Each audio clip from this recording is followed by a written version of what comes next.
What is Project Slip? To understand Project Slip, you need to know the story behind it. A few years ago, a friend mentioned that he had noticed a peculiar pattern of the earthquake frequency in Southern California. The same frequencies were detected in Yellowstone just a few days ago. In the last years of the 19th century, technological alchemist Nikola Tesla may have harnessed this principle to similar effect. Tesla has been called everything from a genius to a quack. The fact remains that the alternating current electrical system now used worldwide was his conception, and among other inventions he perfected a remote-controlled boat in 1897, just a few years after the discovery of radio waves. This device was publicly demonstrated at Madison Square Garden the next year to capacity crowds. In 1896, Tesla had been in the United States for 11 years after emigrating from his native Croatia. After a disastrous fire in his former laboratory, he moved to more amenable quarters at 46 Houston St. in Manhattan. For the past few years, he had pondered the significance of waves and resonance, thinking that along with the alternating current system, there were other untapped sources of power waiting to be exploited. The oscillators he designed and built were originally designed to provide a stable source for the frequencies of alternating current accurate enough to set your watch by. He constructed a simple device consisting of a piston suspended in a cylinder, which bypassed the necessity of a camshaft driven by a rotating power source, such as a gasoline or steam engine. In this way, he hoped to overcome loss of power through friction produced by the old system. This small device also enabled Tesla to try out his experiments in resonance. Every substance has a resonant frequency which is demonstrated by the principle of sympathetic vibration. The most obvious example is the wine glass shattered by an opera singer. If this frequency is matched and amplified, any material may be literally shaken to pieces. A vibrating assembly with an adjustable frequency was finally perfected, and by 1897, Tesla was causing trouble with it in and near the neighborhood around his loft laboratory. Reporter A.L. Bisonson wrote about this device in late 1911 or early 1912 for the Hearst tabloid The World Today. After fastening the resonator, no larger than an alarm clock, to a steel bar about 2 feet long and 2 inches thick, he set the vibrator in tune with the steel bar. For a long time nothing happened. Vibrations of machine and the steel bar did not seem to coincide, but at last they did, and the great steel began to tremble, increased its trembling until it dilated and contracted like a beating heart and then finally broke. Sledgehammers could not have done it, crowbars could not have done it, but a fusillade of taps, no one of which would have harmed a baby, did it. Tesla was pleased. But not pleased enough, it seems. He put his little vibrator in his coat pocket and went out to hunt a half-erected steel building. Down in the Wall Street district, he found one 10 stories of steel framework without a brick or a stone laid around it. He clamped the vibrator to one of the beams, and fussed with the adjustment until he got it. Tesla said finally the structure began to creak and weave, and the steel workers came to the ground panic-stricken, believing that there had been an earthquake. Police were called out. Tesla put the vibrator in his pocket and went away. 10 minutes more and he could have laid the building in the street. And, with the same vibrator, he could have dropped the Brooklyn Bridge into the East River in less than an hour. Tesla claimed the device, properly modified, could be used to map underground deposits of oil. A vibration sent through the earth returns an echo signature using the same principle as sonar.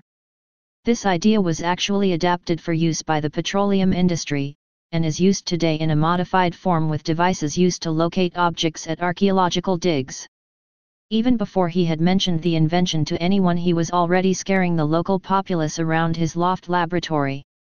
Although this story may be apocryphal, it has been cited in more than one biography. Tesla happened to attach the device to an exposed steel girder in his brownstone, thinking the foundations were built on sturdy granite. As he discovered later, the substrata in the area consisted of sand, an excellent conductor and propagator of ground vibrations. After setting the little machine up, he proceeded to putter about the lab on other projects that needed attention. Meanwhile, for blocks around, chaos reigned as objects fell off shelves, furniture moved across floors, windows shattered, and pipes broke. The pandemonium didn't go unnoticed in the local precinct house where prisoners panicked and police officers fought to keep coffee and donuts from flying off desks.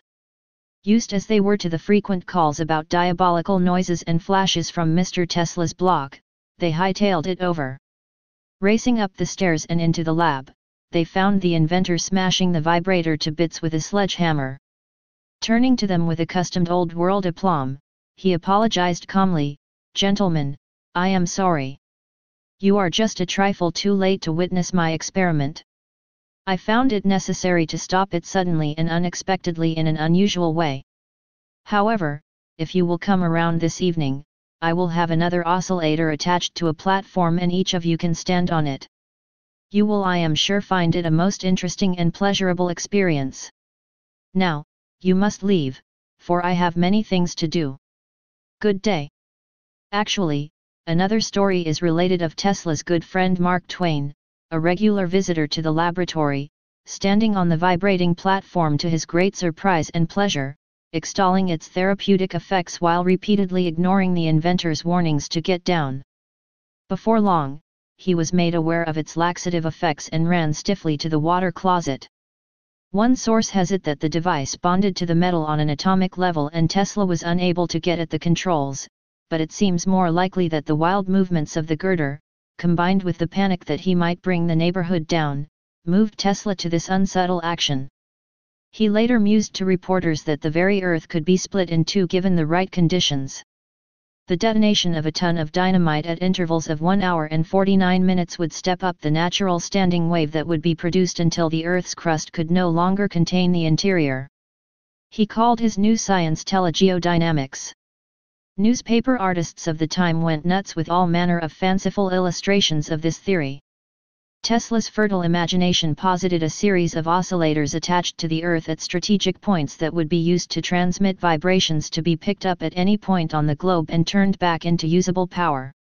Since no practical application of this idea could be found at the time that would make money for big investors or other philanthropic souls, one can't effectively meter and charge for power derived in this way. The oscillators fell into disuse. In the 1930s, Tesla revived the idea of telegeodynamics to create small, relatively harmless tumblers to relieve stress, rather than having to wait in fear for nature to take its course. Perhaps this idea did not remain the idle speculation of a scientist whose star had never been on the ascendant since the turn of the century, and we occasionally experience the devious machinations of invisible earthquake merchants at the behest of the unseen hands who wish to experiment on and control the populace. As it seemed, this was a lot science, until we were told about Project Slip. As it turns out, Project Slip is a scaled-up version of this earthquake device. The device was developed for a number of years in Texas. As we were told the story, the device was stolen during Jade Helm 15, this military training exercise, as well as the conspiracy theories surrounding Jade Helm 15, provided the perfect cover to take the device and support equipment to a better location. Our contact tells us this new location for the experiments is Picher, Oklahoma. Picher is basically a government-owned toxic town, where no one goes. Picher sprang up after lead and zinc deposits were discovered in 1914.